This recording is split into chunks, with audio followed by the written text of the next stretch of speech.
আসসালামু আলাইকুম প্রিয় গুচ্ছবুত্ত শিক্ষার্থী বন্ধুরা, আশা করি তোমরা অনেক অনেক ভালো আছো। তো প্রতিদিন নিয়ে আজকে তোমাদের এবিএস সায়েন্স একাডেমিকের পক্ষ থেকে আর একটা মজার ভিডিও নিয়ে এসেছি। তো আজকের ভিডিওটা হচ্ছে তোমাদের মূলত আদর্শ গ্যাস ও গ্যাসের গতিতত্ত্ব থেকে বিগত বছরে যেসব টপিক থেকে উচ্চবর্তী পরীক্ষায় ম্যাথমেটিক্যাল টপিক থেকে বেশিরভাগ প্রশ্ন এসেছে সেই টপিকগুলো নিয়ে আলোচনা করবো, ঠিক আছে। আশা করি যদি এই টপিকগুলো ভালোভাবে দেখে যাও তাহলে এর বাইরে গুচ্ছের জন্য আদর্শ গ্যাস ও গ্যাসের গতিতত্ত্ব থেকে ম্যাথমেটিক্যাল প্রবলেম থেকে আর কোনো সমস্যা থাকবে না, ঠিক আছে ভাই। তো শুরু করার আগে যারা এখন আমার পেজটি ফলো দাও নেই, পেজটি ফলো দিয়ে পাশে থাকবা, ভিডিওটি ভালো লাগলে লাইক দিও আর বন্ধুদের কাছে শেয়ার করে দিও। আর যারা ইউটিউব থেকে দেখতেছো চ্যানেলটিকে সাবস্ক্রাইব করে পাশে থাকবা। তো চলো শুরু করা যাক। আচ্ছা, এখান থেকে আমি টোটাল 60টার মতো টপিক রাখছি।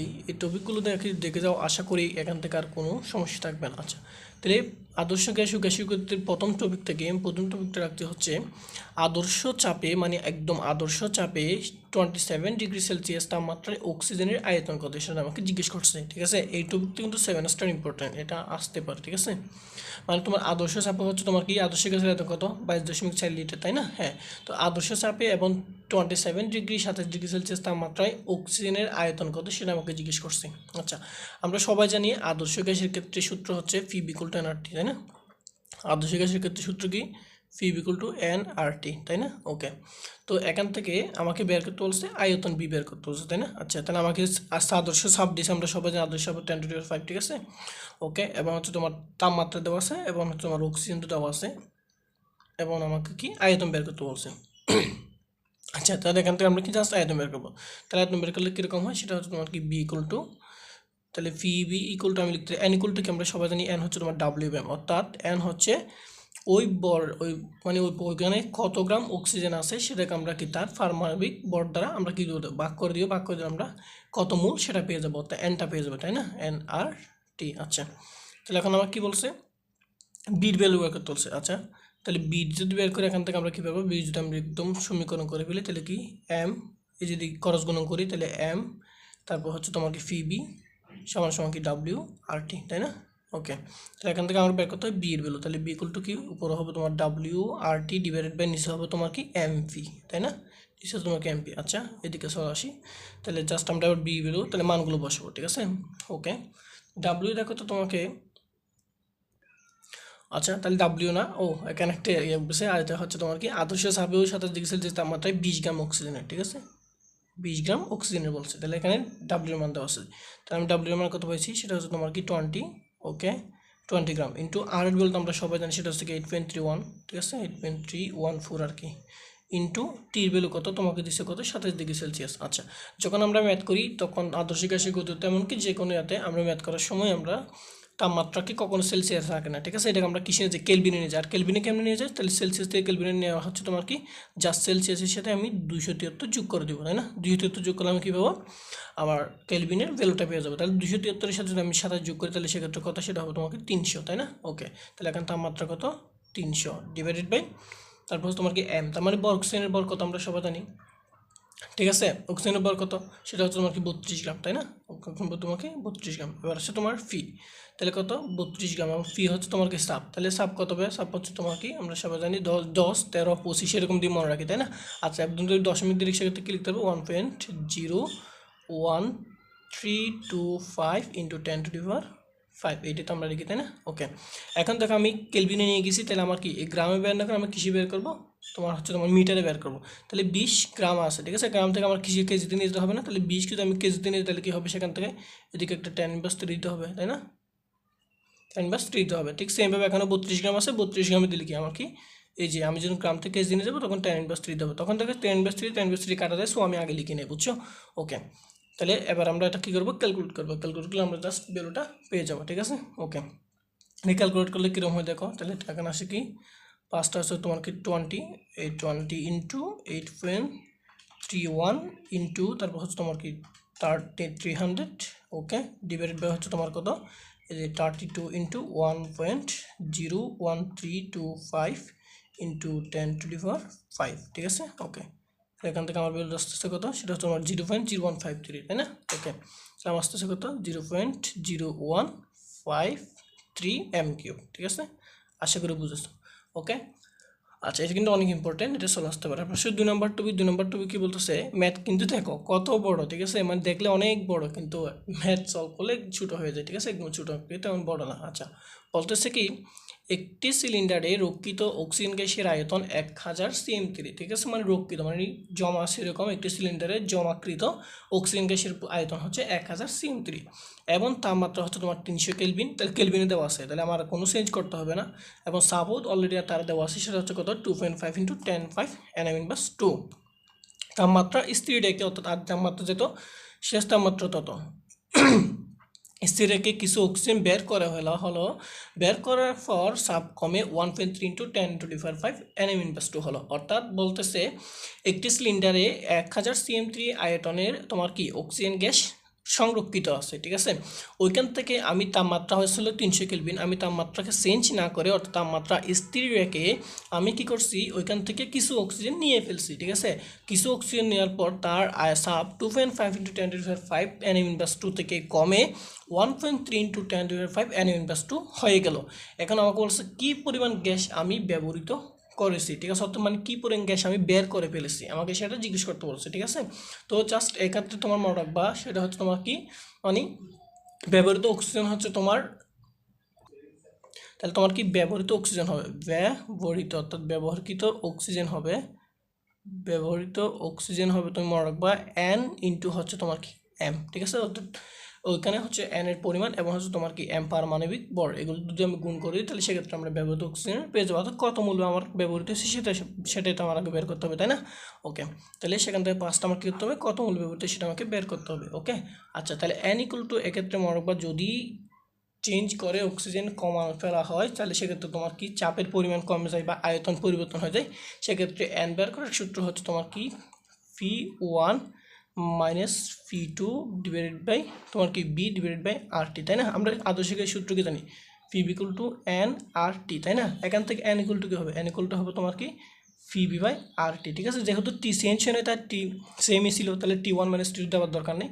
B তোমার কি জাস্ট ফি চেঞ্জ হয়েছে, তাহলে ফি চেঞ্জ যেহেতু চেঞ্জ হয়েছে, তাহলে আমি কী করছি P1 - P2, অর্থাৎ আমার ডিরেক্ট একুরেট কতটুকু চাপ হয়েছে ওইটা আমাকে বের করতে হবে, ঠিক আছে। জাস্ট ওইটা বের করবো। তাহলে এক্ষেত্রে কি দেখো তুমি, N এর ক্ষেত্রে তোমাদের এই সূত্রটা হবে। তাহলে কি এক্ষেত্রে মানগুলো বসাও, P1 এর ভ্যালু কত, P1 এর ভ্যালু দেওয়া আছে 2.5 × 10⁵, আর P2 এর ভ্যালু কত 1.3 - 1.3 ইন্টু কি দুইটা তো, হ্যাঁ তাই না, ইন্টু 10⁵, আমি একভাবে লিখে দিছি।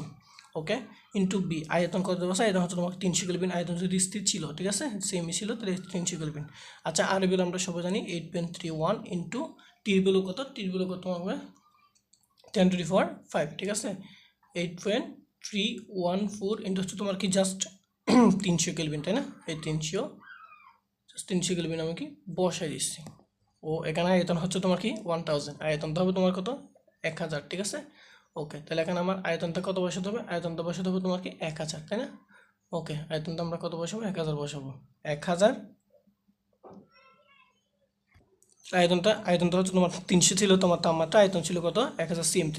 আচ্ছা, এটা আমরা কিছু করতে কেলভিন নিয়ে আসতে, তাহলে আমরা এগুলো সবগুলো কিছু আছে, মিটার আছে, সব মিটার আছে, তাহলে আমার এই cm3কে আমার কি আসতে হবে, মিটার নিয়ে আসতে হবে। তাহলে মিটার কেমনে নিয়ে আসে, একদম ইজি, তুমি জাস্ট এই 1000 সাথে ইন্টু 10⁶ গুণ করে দেবা, ঠিক আছে। 10⁶ গুণ, কেন কেমন হলো, কারণ আমরা জানি আয়তনে 3টা জিনিস থাকে, কি কি, সেটা তোমার কি দৈর্ঘ্য প্রস্থ এবং উচ্চতা, মানে 3টা জিনিস থাকে, তাই না।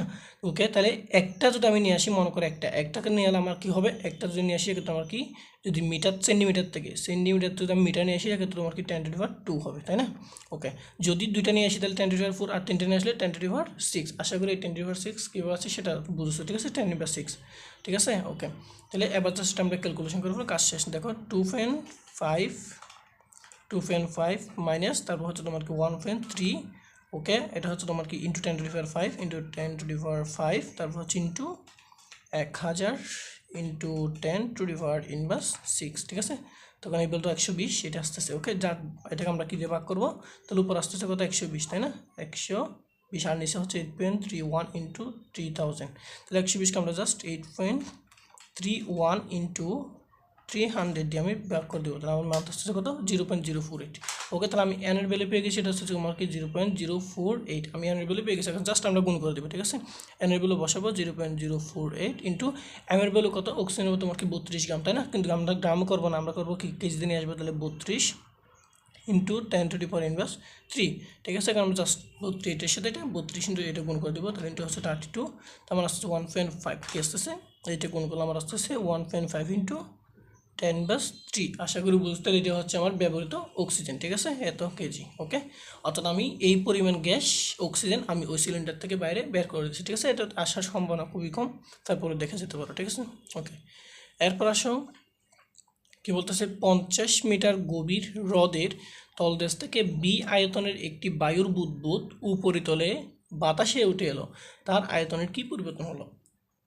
অর্থাৎ একটা হ্রদ যার গভীর হচ্ছে 50 মিটার, সেখান থেকে একটি বি আয়তনের বায়ুর বুদবুদ কি হয়েছে, উপরে তুলে উঠে গেছে, উপরে তুলে উঠলে তার আয়তন কত হবে সেটা আমাকে জিজ্ঞেস করছে, তাই না, অর্থাৎ আমাকে B2 কত হবে সেই জিনিসটা আমাকে জিজ্ঞেস করছে, তাই তো। ওকে, তাহলে এক্ষেত্রে আমরা একটা সূত্র জানি, সেটা হচ্ছে তোমার কি B1 ইন্টু, এটা মনে রাখবা, B1 into 10⁵ plus H2G, 10⁵ plus H2G equal to হচ্ছে তোমার কি B2 ইন্টু হচ্ছে তোমার 10⁵, তাই তো। মানে এটা মনে রাখবে, এটা হচ্ছে তোমার এই যে কোনো কিছু নিচ থেকে যদি কোনো কিছু উপরে উঠে আসে সেক্ষেত্রে তোমার অর্থাৎ বুদবুদ, সেক্ষেত্রে তোমার এই সূত্রটাই হবে, ঠিক আছে, অর্থাৎ আয়তন চেঞ্জ হলে সেক্ষেত্রে তোমার কি B1 ইন্টু 10⁵ প্লাস H2G সমান সমান B2 ইন্টু 10⁵, না হয় এবার মনে রাখতে পারো B1 divided by B2 equal to হচ্ছে তোমার কি 10⁵ ডিভাইডেড বাই, অর্থাৎ মূল চাপ ডিভাইডেড বাই হচ্ছে তোমার কি 10⁵ প্লাস H⁻G, ঠিক আছে, অর্থাৎ জিনিসটা যখন উপরে উঠেছে তখন তার মধ্যে কি চাপ কমে যায়, তাই না, এই যে তাহলে নিচে যখন যায় তখন কি H⁻G পরিমাণ চাপ বেড়ে যায়, অর্থাৎ ঠিক আছে, এখান থেকে জাস্ট আমাকে বের করতে হচ্ছে B2 ভ্যালুটা, এখান থেকে আমরা জাস্ট B2 ভ্যালুটা বের করবো, B2 ভ্যালুটা হবে তোমার কি B1 into 10⁵ plus H⁻G divided by হচ্ছে তোমার কি 10⁵।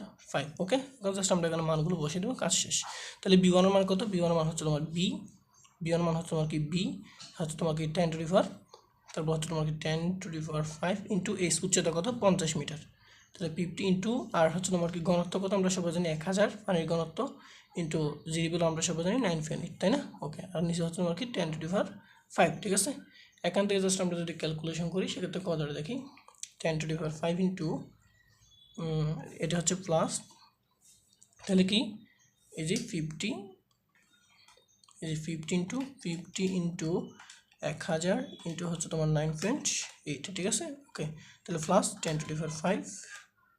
ওকে, তাহলে এই ভ্যালুটা হয়েছে এটাকে আমি কত ভাগ করবো, জাস্ট 10⁵ দ্বারা ভাগ করে দেবো, তাই না, 10⁵।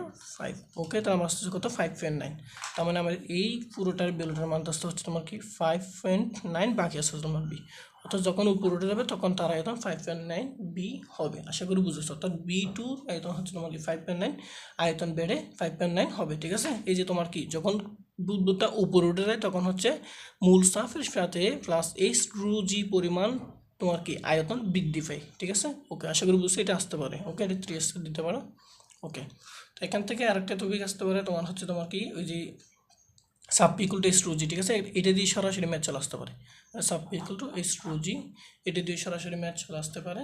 ওকে, আচ্ছা, এরপর আসো তোমার 4 নম্বর টপিক কি বলতেছে, 4 নম্বর টপিকে বলতেছে একটি অণুর বেগ B1, আরেকটা হচ্ছে 2B1, 3B1, তারপর হচ্ছে 4B এবং 5B, অণুগুলো গড় বর্গবেগের বর্গমূল কত সেটা আমাকে জিজ্ঞেস করছে, কিসের গড় বর্গবেগের বর্গমূল কত আমাকে সেটা জিজ্ঞেস করছে। বলতো আমরা সবাই সূত্র জানি, সেটা হচ্ছে কি গড় বর্গমূলের বর্গবেগ CRMS ইকুয়াল টু √2 সব ব্যাগদের যোগফল, ঠিক আছে, ব্যাগ যা আছে সবার যোগফল C1 plus C2 plus C3 plus C4 যা আছে তার সবই যোগফল ডিভাইডেড বাই হচ্ছে তোমার n, অর্থাৎ যতটি ব্যাগ তত দিয়ে ভাগ দিতে হবে, তাই না। ওকে, তাহলে এখন আমরা জাস্ট করবো, তাহলে কি বলছো গড় বর্গবেগের বর্গমূল, গড় বর্গবেগের গড় বর্গমূলের বর্গমূল বের করতে বলছে, তাহলে সেক্ষেত্রে তোমার কি সূত্র আছে এইটা, ঠিক আছে, অর্থাৎ এই যে আমরা প্রথমে বর্গবেগের বর্গমূল বর্গ বের করছি, গড় বর্গবেগ বের করছি, এখান থেকে বর্গমূল করছি, যেটা আমি সূত্র পেয়ে গেছি। ওকে, এখন জাস্ট আমরা এখন মানগুলো বসে দেবো। C1 এর মান কত, C1 এর মান হচ্ছে B প্লাস এরপর হচ্ছে 2B প্লাস এরপর হচ্ছে 3B প্লাস হচ্ছে যা আছে তাই বসে দেবো, ঠিক আছে, 5B,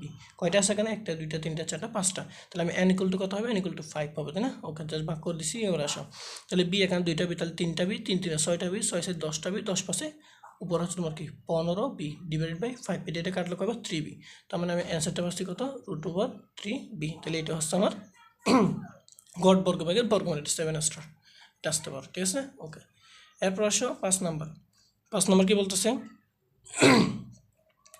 Kaggle to 1.3 into 10⁻23 J K and base 1 হলে কত তাপমাত্রা একটি পাত্রে হিলিয়াম গ্যাসের গড় শক্তি 6.1 ইন্টু 10⁻21 জুল হবে? আমাকে মূলত সেই জিনিসটা জিজ্ঞেস করছে, ঠিক আছে।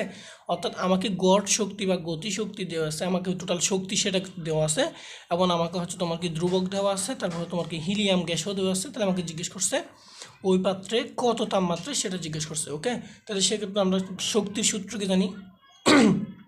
গড় শক্তির সূত্র আমরা কি জানি? গড় শক্তি হচ্ছে তোমার কি ইকুয়াল টু 3/2 কেটি, আমরা সবাই জানি এটা। গড় শক্তি ইকুয়াল টু 3/2 কেটি, তাই না? এবার জাস্ট আমরা ভ্যালুগুলো বসিয়ে দেবো, কাজ শেষ। এবার আসলে তাহলে 3 ওকে, এখান থেকে আমাকে এই যে টির মান বের করতে হবে, তাই না? ওকে, তাহলে এটাকে আমি লিখতে পারি, এখান থেকে আমি লিখতে পারি ক্রস গুণন করে 2 ইকুয়াল টু 3 কেটি, তাই না? ওকে, তাহলে এখান থেকে আমি লিখতে পারি টির বেরো রাখতেছে, তাই না? তাহলে টি ইকুয়াল টু কী হবে? 2 যাবে উপরে, আর এই 3 কে ছিল গুণ আকারে, সেটা হবে তোমার বাঁক আকারে, তাই না? ওকে, এবার জাস্ট আমরা মানগুলো বসিয়ে দেবো, কাজ শেষ। ওকে, তাহলে দেখো তোমার মানগুলো যদি আমি বসাই, তাহলে হচ্ছে তোমার 2 ইন্টু তারপর হচ্ছে তোমার কি এর ভ্যালু কত? এই যে গড়টি 6.21 ইন্টু 10⁻21 ডিভাইডেড বাই হচ্ছে তোমার 3, এবং ক্যার ভ্যালু দেওয়া আছে 1.38 ইন্টু 10⁻23। ওকে ওকে, তো এখন এখান থেকে ইজিলি করা যায়। দেখো এই 3কে যদি আমি এইটাকে ভাগ করি, তাহলে হবে তোমার কি 2-র মতো হবে, ঠিক আছে? না হয় ইজি এটাকে যদি ভাগ করি, না হয় 6.21কে যদি আমি ভাগ করি 1.3 এর দ্বারা যদি আমি 6.2কে ভাগ করি, সেখান থেকে আমার আসবে হচ্ছে তোমার কি 1.5, ঠিক আছে? অর্থাৎ এইটাকে আমি এটা দ্বারা ভাগ করলে সেটা আসবে তোমার 1.5, অর্থাৎ 3/2, তাই না? ওকে, তাহলে 1.5কে যদি আমি 3 দ্বারা ভাগ করি, বাকি দেবো কত? 2। এই 2 কাটা, ঠিক আছে? এখানে আছে দেখো তো 1023, এখানে আছে 1025। এই 1023কে যদি আমি উপরে তুলে পড়বো, তখন সেটা প্লাস আকার হয়ে যাবে, আমার 1023 হয়ে যাবে। এখন দেখো গুণের সময় পাওয়ার যোগ করে, তাহলে -20, এটা কত ছিল? -21। এটা হচ্ছে 21, এটা হচ্ছে তোমার কত হয়ে গেছে? 23, তাই না? ওকে, জাস্ট এখান থেকে বিয়োগ করো, 23 থেকে 21 গেলে বাকি থাকবে কি? আচ্ছা দেখো, তাহলে কি এই 6.2কে যদি আমি 1.5 দ্বারা ভাগ করি, সেখান থেকে আমার ভাগটা আসবে হচ্ছে 4.5, ঠিক আছে? এখন দেখো 4.5 এর সাথে আমি 2 দ্বারা গুণ করি, তাহলে হবে 9। এই পুরো 9কে যদি আমি 3 দ্বারা ভাগ করি, বাকি থাকবে একটা 3 থাকবে আগে, তার মানে এদিকে আগে একটা কি থাকবে? 3 থাকবে। আমার অ্যান্সারটা হবে 3 × 10⁻², অর্থাৎ 3 × 100, তার মানে হচ্ছে 300 কেলভিন। ওকে, আশা করি বুঝছে, এটা কিন্তু ইম্পর্টেন্ট, 7 স্টার দিয়ে রাখতে পারো। ওকে, এরপর আসলে 6 নম্বর কি বলতেছে? 6 নম্বর বলতেছে কোনো গ্যাস অণুর ব্যাস 2.5 × 10⁻10 মিটার এবং প্রতি ঘনমিটার গ্যাস অণুর সংখ্যা 6.02 × 10⁻25 হলে গ্যাসটির গড় মুক্তিপথ কত, সেটা তোমাকে জিজ্ঞেস করছে। এক্ষেত্রে তোমার ডিরেক্ট এই ম্যাথটা না দিতে পারে, সেক্ষেত্রে তোমার মানে সূত্র থেকে কোনটা সমানুপাতিক কোনটা ব্যস্তানুপাতিক সেরকম তোমার জিনিসটা দিতে পারে। ওকে, আচ্ছা, এখান থেকে আমরা সবাই জানি গড়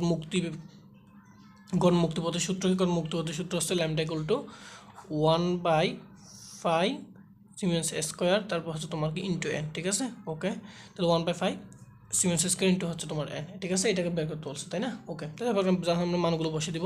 তাহলে 1/, এই যে 5 বেলো কত আছে দেখো তো, এই 5 বেলো আমরা সবাই জানি 3.14 ইন্টু হচ্ছে তোমার কি এই যে অণুর সংখ্যা, এটা হচ্ছে তোমার কি অণুর সংখ্যা, আর ব্যাস দেওয়া আছে কত? 2.5 ইন্টু ব্যাস দেওয়া আছে কত? ব্যাস দেওয়া আছে তোমার কি 2.5 ইন্টু 10 স্কোয়ার, ঠিক আছে? ওকে, তাহলে এটা তোমার কি এই যে এটা হচ্ছে তোমার কি এটা দ্বারা তোমার এই ব্যাসকে বোঝায়, তাই না? ওকে, সেটা হচ্ছে তোমার 5 ইন্টু 10⁻10, তারপর কি তারপর হচ্ছে স্কোয়ার ইন্টু এন এর ভ্যালু কত আছে? এই যে অনুসংখ্যা, সেটা হচ্ছে তোমার 6.02 ইন্টু 10⁵, ঠিক আছে? এটা যদি আমি ক্যালকুলেশন করি, সেখানে তোমার মানটা আসবে হচ্ছে তোমার কত? 3.14 ইন্টু হচ্ছে তোমার 2.5 ইন্টু 10⁻10, তারপর হচ্ছে স্কোয়ার, তারপর হচ্ছে ইন্টু হচ্ছে তোমার কি 6.02 ইন্টু 10⁵, তাই না?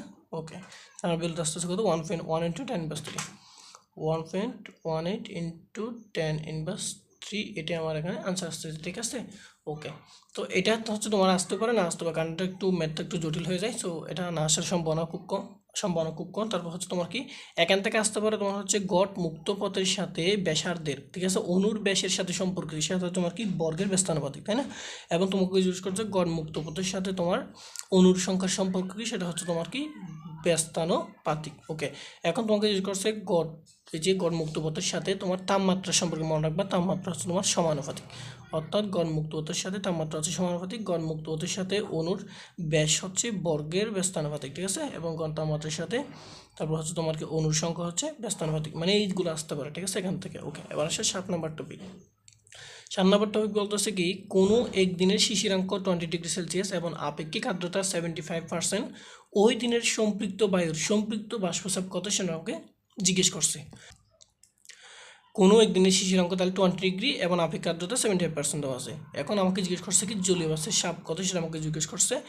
20 ডিগ্রি সেলসিয়াস তাপমাত্রায় জলীয় বাষ্পের চাপ আমাকে দেওয়া আছে 70.7 × 10⁻³ মিটার। এখন আমার বলছে ওই জলীয় বাষ্পের চাপ কত সেটা আমাকে জিজ্ঞেস করছে। ওকে, আচ্ছা, এক্ষেত্রে আমরা একটা সূত্র জানি, সেই সূত্র হচ্ছে তোমার কি, ওই যে আপেক্ষিক আর্দ্রতা আর ইকুয়াল টু কি জানি, আপেক্ষিক আর্দ্রতা আর ইকুয়াল টু হচ্ছে তোমার কি F/F। এটা